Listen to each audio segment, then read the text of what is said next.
Hi, I wanted to show you this trick that I've come up with for emptying the gas out of a sled you're working on.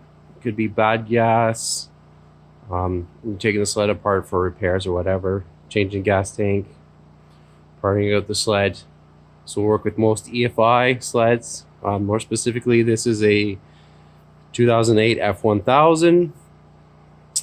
The fuel pump's in the tank. So I've gone ahead, I've disconnected the fuel hose right from the throttle bodies. I'll be right here on this sled. So I've disconnected that, run that to a container.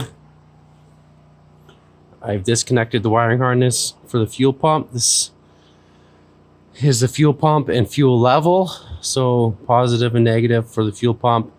And then the other two gray wires on the bottom are for the fuel level for the fuel gauge. And I've got two wire connectors on here to the corresponding positive and negative. The one is wrapped so it doesn't touch the other one, so they don't short out. So I've just got those connectors pushed over the pins, and then I've got on the two spades. I found these two wires lying around the shop. I don't know what they're for. I just repurposed them. So, and what I've got here, I've got the alligator clamps, and those are on my Noco Genius 10. And what's cool about this is we've got a 12-volt supply on here. So you can also do this with a battery. Just hook up your 12-volt battery to this, these two wires, and that'll work. I don't have a good 12-volt battery in the shop right now, so I'm going to use this.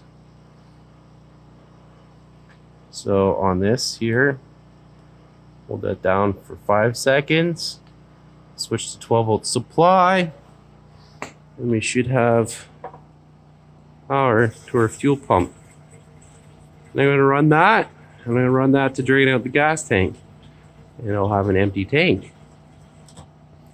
Thanks for watching. Please give this a thumbs up if you thought it was cool or found it useful.